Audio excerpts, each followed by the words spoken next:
Morning, church. I'd like to say hi to all the mothers out there as well, whatever your age or stage of life. Hope it'll be a good day. We continue our reading in the Word of the Lord.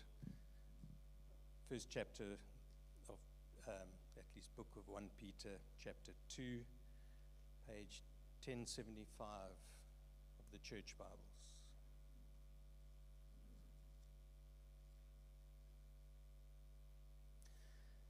As you come to him, a living stone, rejected by people but chosen and honored by God, you yourselves as living stones, a spiritual house, are being built to be a holy priesthood, to offer spiritual sacrifices acceptable to God through Jesus Christ.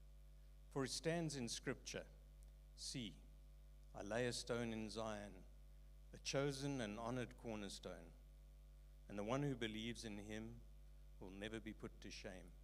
So honor will come to you who believe, but for the unbelieving, the stone that the builders rejected, this one has become a cornerstone, and a stone to stumble over, and a rock to trip over.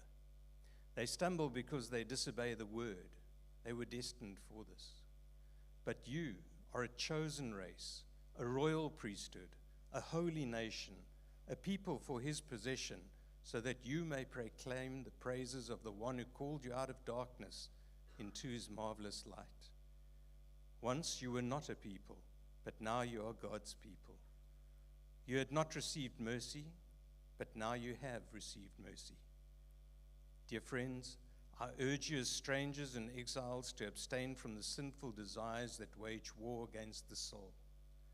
Conduct yourselves honorably amongst the Gentiles, so that when they slander you as evildoers, they will observe your good works and will glorify God on the day he visits." This is God's word to us. Amen.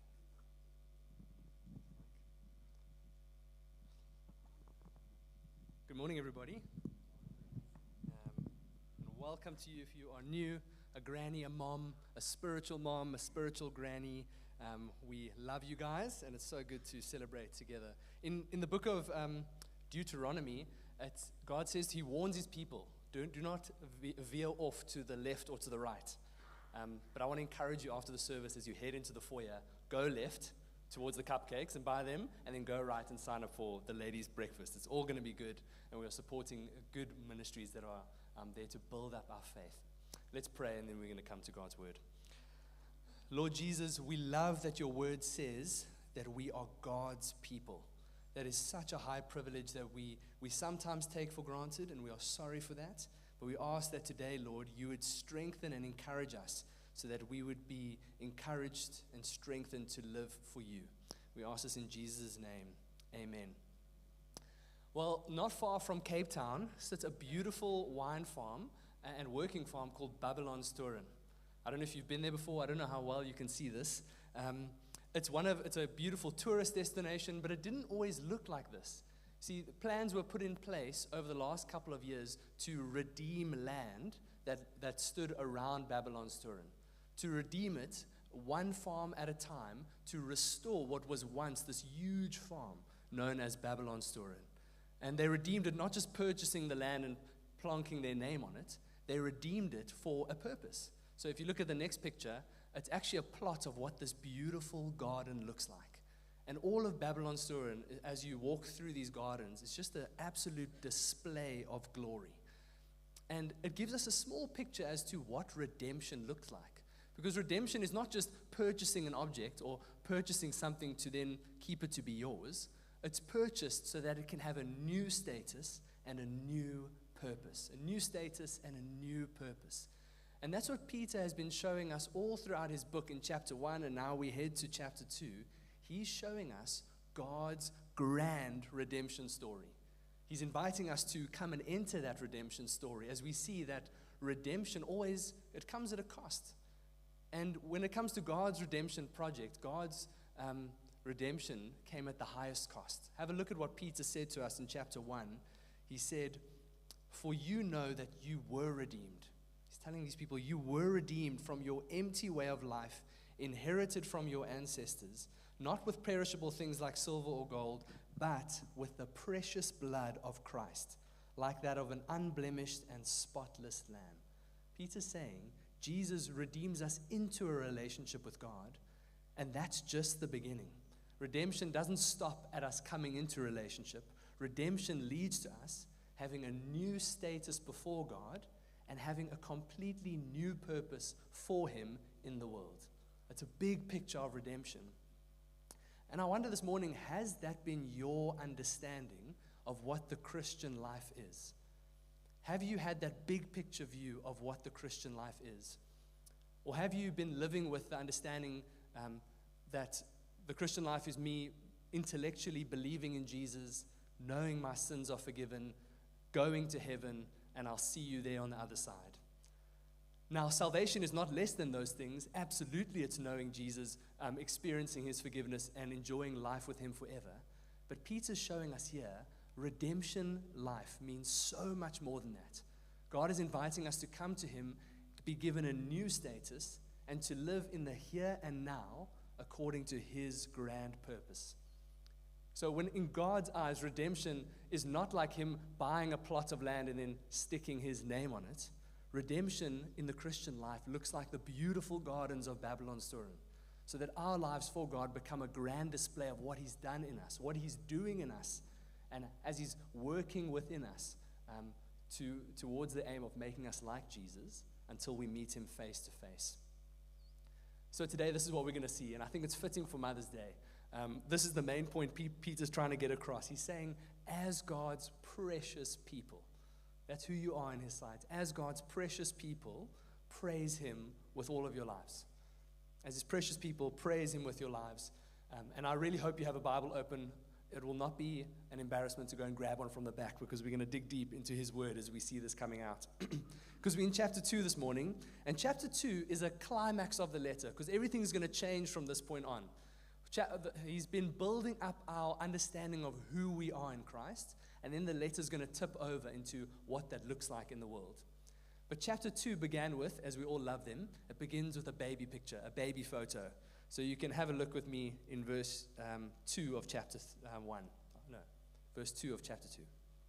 Peter says to these Christians, like newborn infants, here's our Christian baby photo, like newborn infants, desire the pure milk of the word, so that by it, by the word, you may grow up into your salvation, if you have tasted that the Lord is good. He's saying that as you came to know Jesus, you were like precious newborn infants in God's eyes. And now you are being called to grow up into that salvation because you've tasted that the Lord is good. And growing up in that salvation means the pure milk of the word was like our little girl Zoe, who's just got her first 2 teeth. She's moving on to solids now. She's growing up in her maturity. She's tasted what food is like and she's loving it. Now she's growing up. And Peter's saying in our spiritual lives, being a newborn infant is like coming to know Jesus, experiencing His salvation and seeing how wonderful He is.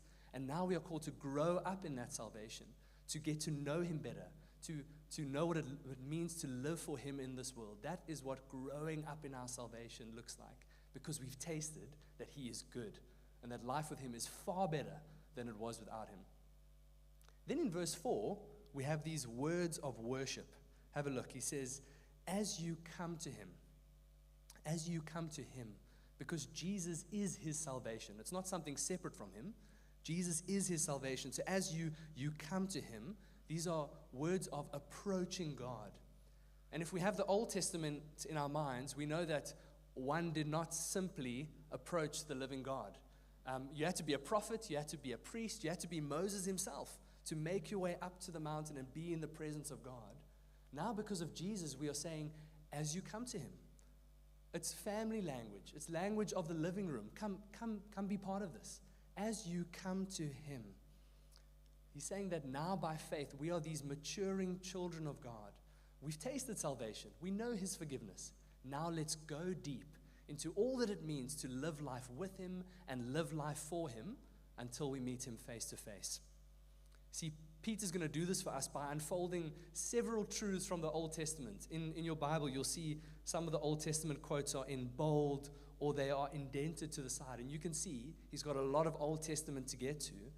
And he's doing that because he's saying it's always been God's plan that in Jesus you would be his precious people. And he's saying, go look at the Old Testament. You were there. You are always part of the plan. So we're going to work through his argument, and then we're going to see that this leads us to have a new status before him and a new purpose because we are his precious people. So let me read these verses for us again from verse 4. As you come to him, a living stone, rejected by people, but chosen and honored by God, you yourselves, as living stones, a spiritual house, are being built up to be a holy priesthood, to offer spiritual sacrifices acceptable to God through Jesus Christ.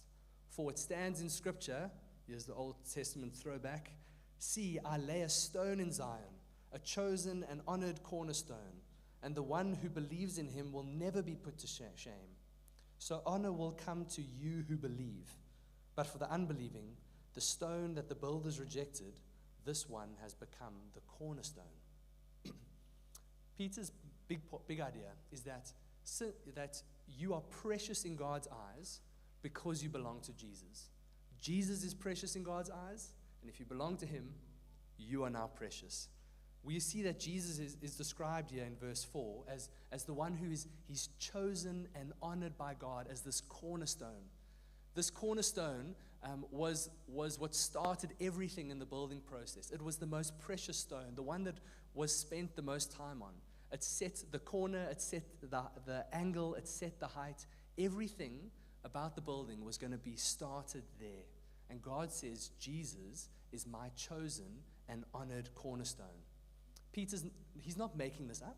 He goes to prophecy, right? Have a look in verse 6. He says, for it stands, this stands in Scripture, and in Scripture it's God speaking as he quotes. He says, this is God speaking, saying, see, I lay a stone in Zion, a chosen and honored cornerstone, and the one who believes in him, see, the stone is a person, the one who believes in him will never be put to shame. Peter's showing us Isaiah's idea that God is the one who pulls up his sleeves and is building his new temple. And Jesus himself is that chosen cornerstone. You don't get more privilege than that. Jesus is the starting point of the place where God meets with his people. Because that's always what the temple was meant to be. And now, you and I, if we are trusting in him, we share in that status. Verse 7. So, honor will come to you who believe. The one who believes in him will never be put to shame. Verse 7, so honor will come to you who believe. We get to stand upon Jesus and be part of this new people that God has begun and he is building. So God lays the stone, but Peter, as he reflects on this Old Testament image, understands that the prophecy was not only that God was going to build, but that the builders themselves were going to reject the stone. And so Peter then brings in Psalm 118 to say, from verse 7, so honor will come to you who believe, but for the unbelieving, the stone that the builders rejected, this one has become the cornerstone. God foretold through the prophet Isaiah long ago that his cornerstone would be rejected. His chosen king was going to be rejected by his very own people. And so this came as no surprise to Jesus, as he came face to face with his own death, knowing that he was going to be the one to lay down his life in our place so that he could be the cornerstone that was rejected, but that God would raise up. Have a look what Jesus says to his disciples, and Peter was there, Mark chapter 8. Jesus says to his disciples, but you, he asked them, who do you say that I am? Peter answered him, you are the Messiah. And he strictly warned them to tell no one about him. Then Jesus began to teach them that it was necessary for the Son of Man to suffer many things and be rejected by the elders, the chief priests, and the scribes, be killed, and rise after 3 days. Jesus went face forward to his death, not by accident, but according to God's plan, laying down his life. The cornerstone was rejected, but Jesus is far more than what Isaiah could even have imagined. Because in Jesus, the cornerstone becomes the living stone. Verse 4, as you come to him, a living stone, rejected by people, but chosen and honored by God. Because it was through his rejection and death that God would raise him up as the living stone, never again to die, the new starting point of his new people. So Peter says, so honor is going to come to you who believe. You are God's precious people. But for the unbelieving, the stone that the builders rejected has become the cornerstone, a stone to stumble over, verse 8, and a rock to trip over. They stumble because they disobey the word. They were destined for this. Strong language. Peter's not using scare tactics. Peter's using real words to describe what has actually happened in God's grand plan. Some are going to look to Jesus, the cornerstone, and reject him. And Peter's saying, Isaiah said that from the very beginning. Some are going to look at the Son and say, no, that's just a fairy tale. No, he's bigoted. No, he was just a good guy. He was just a moral teacher. Some are still going to look to him and reject him. But Peter's saying that was always going to be the case. Go and read the Old Testament. Jesus' death was no accident. People would disbelieve and reject him, and by their rejection and disbelief, they are stepping into that prophecy, because God said that was always going to be the case, that he would be rejected. So Peter says they are as good as destined for this, because they've stepped into that rejection. So we are left with this question that Jesus put to his own disciples: who do you say that I am? One living stone, chosen and honored by God. Are you going to stumble over him? Are you going to reject him? Or are you going to stand among those whom God is going to honor, because they are honoring his chosen cornerstone and living stone, King Jesus himself? Because that's who Peter wants us to stand amongst. That's who he has in mind. That's who he's writing to. He's writing to encourage those who've chosen the path of honor, not because they're so good, but because they are building upon Jesus Christ. And so verse 9, if you look in your Bibles, comes as a big turning point. There's a big but there in verse 9, saying, but you, those who've chosen to stand upon Jesus, but you are a chosen race, a royal priesthood, a holy nation, a people for his own possession, so that you may proclaim the praises of the one who called you out of darkness into his marvelous light. Once you were not a people, but now you are God's people. You had not received mercy, but now you have received mercy. You are precious to God because you belong to Jesus. You are honored because he is honored. And so Peter's saying, now come and share. Come and share in God's grand plan, because he's given us a new status and he's given you a new purpose to step into. Status and purpose. We are very familiar with this because what we do always flows out of who we are. What we do always flows out of who we are. If you think about a wedding and the marriage that follows afterwards, why do spouses love one another? Why do they flow into that purpose? It's because they stood and made vows to one another to take on a new status, and their purpose flowed from that. So I, Dan, take you, Amy, to be my wedded wife. These were my vows.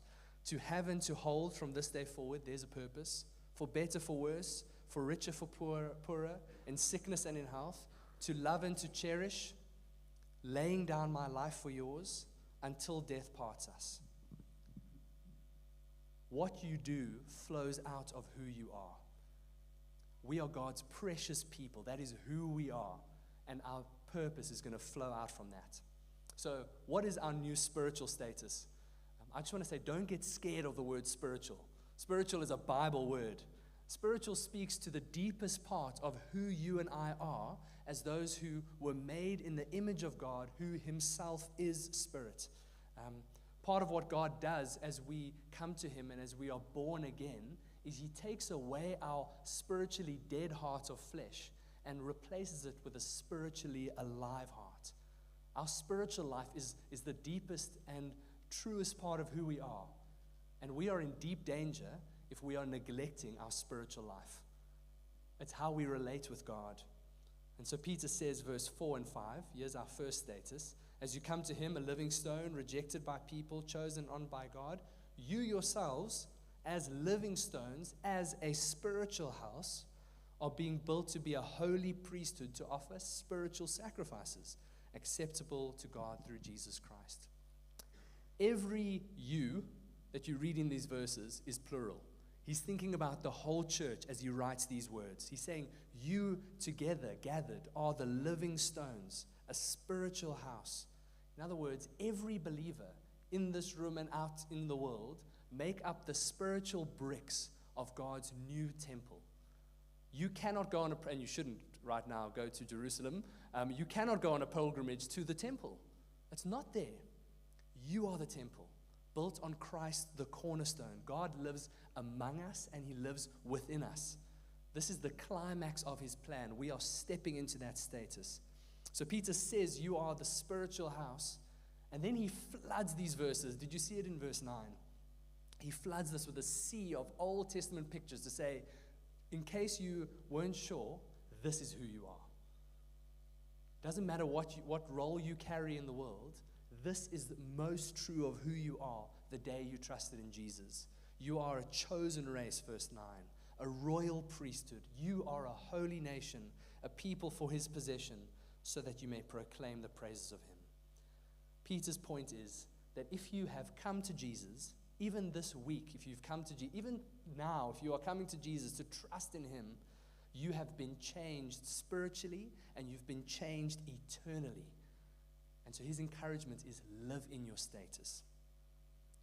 In America, they have a practice of the green card lottery. I don't know if you've heard about that, where people who are foreign nationals can apply to the green card lottery, and then every now and then someone wins it, and then they get the status of being an American citizen. Now that's who they are. They live in the country as someone who's equal to every other American citizen.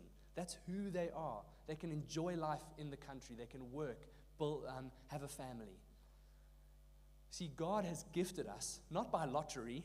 We didn't apply and then win the jackpot of life with Jesus. God gifted you this life and a new spiritual status so that you can live into it. It's spiritual, so that it can be true of every tribe and tongue and nation, every generation under the sun who come to him. It's spiritual so that it cannot be taken from you.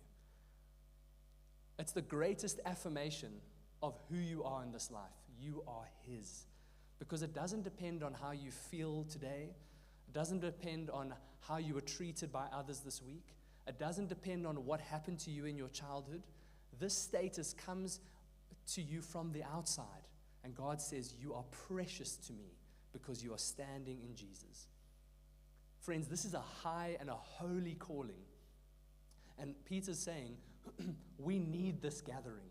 We need church community, not the building. We could meet in the Flay if we needed to, but we need the church. We need shoulder-to-shoulder time together. We need that time in buildings, in coffee shops, in growth groups, around tables, wherever it is that we are meeting with God's people, because we need to remember our status in a world that is going to force us to forget. Here's a quote that I think helpfully speaks to this. It says, we are bound together in the community of those who are united to one another as surely, as equally as we are united to their Lord. Church fellowship is not an optional advantage to be chosen or ignored, like membership in a social club or the gym. It's the calling of every Christian. There is a spiritual ethnicity to the Church of Christ. Christians are blood relatives, joined by the blood of Jesus Christ. Is your current relationship with church reflecting this reality? Are you leading your family and your household to view the church community according to this reality? See, we need to help our children, we need to help our families, we need to help our friends, or whoever it is we are bringing with us to see that this is what we are stepping into as we gather. Because if we are going to live out our days well for Jesus, and we might have many days left ahead of us, and they might be difficult and trying days, we need to be reminded of our status. And that's what we offer one another.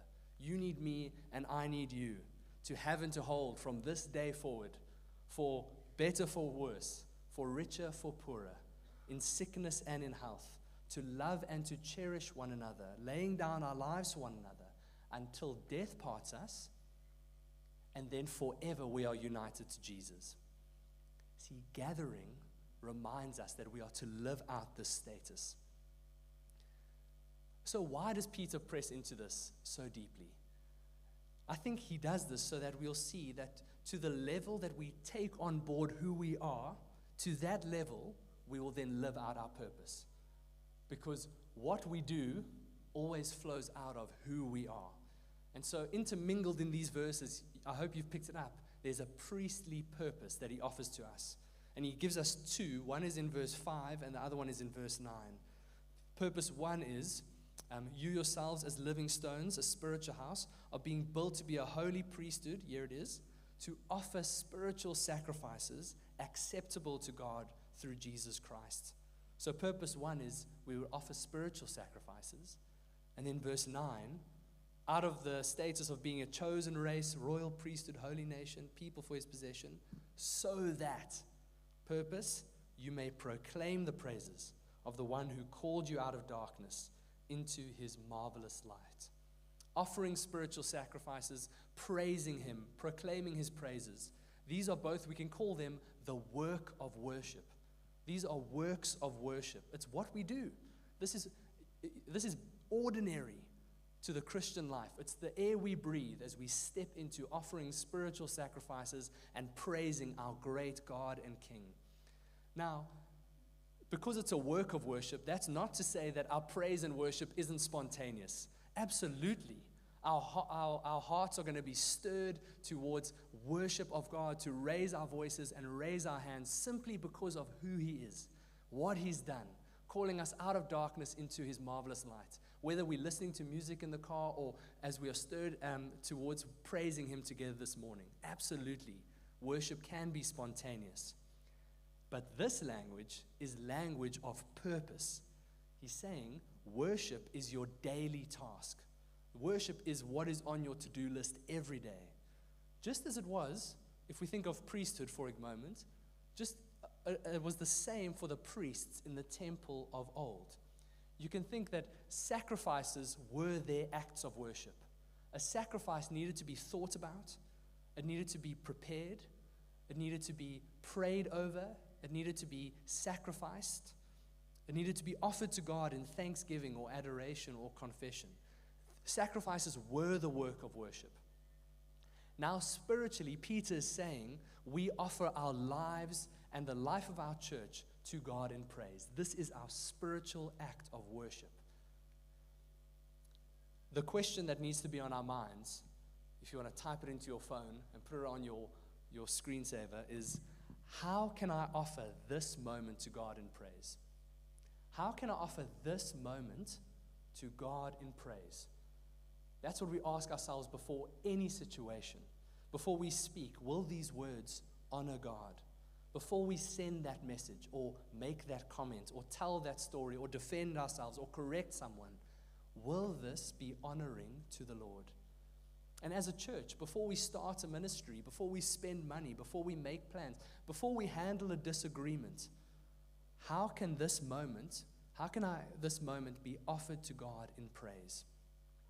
Because, friends, whenever it is that we intentionally choose to honor God in our words or thoughts or actions, whenever we do that intentionally to honor him, we are offering a spiritual sacrifice of praise to his name.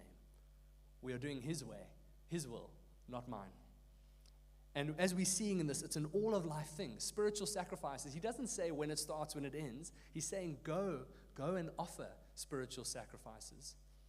But what he says in verse 9 is very specific, isn't it? Did you see? He's saying this is a specific purpose, is that we need to proclaim the gospel. Verse 9, so that you may proclaim the praises of the one. What praises? The one who called you out of darkness into his marvelous light. That is, we are proclaiming his praise when we share the gospel of Jesus that brought us from living a life without him destined for an eternity without him, into his kingdom of light. Whenever we share that gospel of what Jesus did, dying in our place, taking the punishment and penalty we absolutely deserved, he took our guilty verdict so that we could have his innocent and righteous status. When we share that good news, we are proclaiming his praises. We do it when we share testimony. When your colleague asks you, how was your Sunday? And you say, no, I went to church. Oh, how was that? And you tell them about why you go to church and what meeting Jesus has done for you in your life. You are proclaiming his praises. It's a wonderful thing that as we talk about Jesus, that is an act of worship. As we talk about Jesus, we are worshiping the living God and knowing that he will use those words, whether we stumble or stutter over those words, he will use that gospel to call people out of darkness into his marvelous light. He's going to use our gospel sharing to continue to build his spiritual temple and add our brother or sister or mother or colleague or gym buddy to become living stones just as we are living stones. He will do that work as we share his gospel that does the work. To the level that we embrace our status, we will embrace our purpose outward. So Peter has gone big. He has not left a corner of our life untouched. He says, yes, you've been saved, you've been forgiven. That's the spiritual milk. Now grow up into your salvation. Taste that you've tasted that the Lord is good. Know your status and embrace your purpose.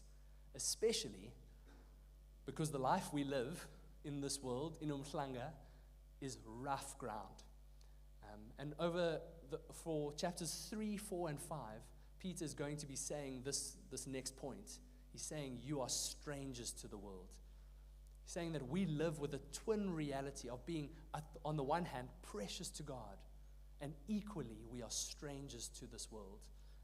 So verse 11 to 12, I'm just going to read it out for us and point out one or two things. But these verses are the hinge. This is where the rest of the chapter is going, because Peter's saying, I want your heart to be filled, chapter 1 and 2, with who you are. But now you've got to go into the world. It's Monday tomorrow. You've got to understand how you're going to honor Jesus in all of your life. And that's what he's going to do in the rest of the letter. So he says in verse 11, dear friends, I urge you as strangers and aliens, or exiles, to abstain from sinful desires that wage war against your soul.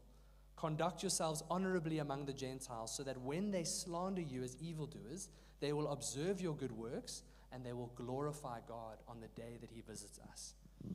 The rest of the letter takes on this picture that we are in a wartime. It's a wartime mentality. The soldier that's in the trenches is at the same time a citizen back home, a member of the Royal Army, but in that moment he's in the trenches, in the slog, in the war. And you hear the stories of the world wars where soldiers would receive letters from home. And that letter would remind them of who they are, of what's happening back home, giving them the energy to persevere through the war. So Peter's saying, look inward and understand there are sinful desires that are still waging war against your soul. I'm sure you feel it. So he's saying, don't be fooled. Sin is not just a casual habit that we give into sometime. This is the war on your soul. John Owen said, be killing sin, be busy killing sin, or it's going to be busy killing you. So look inward, understand the war, and then look outward because the world is watching you. I'm sure you know this is the case. Once someone in the office finds out that you're a Christian, you become that Christian. People are watching how you handle disagreements, what you spend your money on, what you do on your weekends, what you do with your kids. And you might be the only example to them of what a Christian really is. Peter says the world is watching, so conduct yourselves honorably so that they can see your life and that they will then glorify God. God willing in this lifetime so that they'll turn to him, but definitely when he comes again. So our question remains, how can I offer this moment in praise to God? And the rest of the letter is going to help us unfold those truths. But friends, it's Monday tomorrow. Am I right? And given that it's Monday, we already need to have our eyes to next week Sunday. That's what Peter says. Go into Monday, know Sunday's coming. or Wednesdays coming, whenever it is that you are going to meet with your Christian brothers or sisters, to be reminded of who you are, that you are precious in God's sight, that you've been given a new status, that you are part of His holy temple, and that you've been given a new purpose to offer your life as a spiritual sacrifice and to praise His name.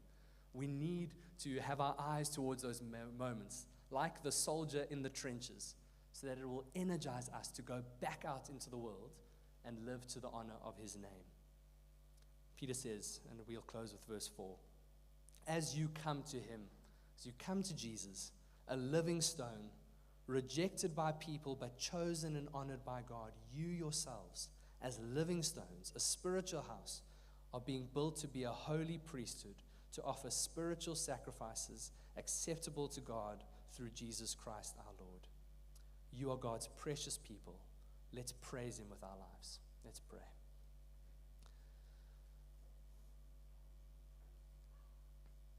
Lord, we, though absolutely not deserving of it, have been made into your precious people because you have made known to us Jesus the cornerstone, whom you raised as the living stone, so that by trust in Him, we too would be living stones, being built up to be a spiritual house, a temple for your praise, so that we would live offering spiritual sacrifices for your name. Lord, help us to do this as we go into the world, as we know the war that's raging in our hearts, but we know that your Spirit is there to help us overcome. Help us to be brothers and sisters in the fight with one another, encouraging one another, even as we see the day approaching. We ask this in Jesus' name. Amen.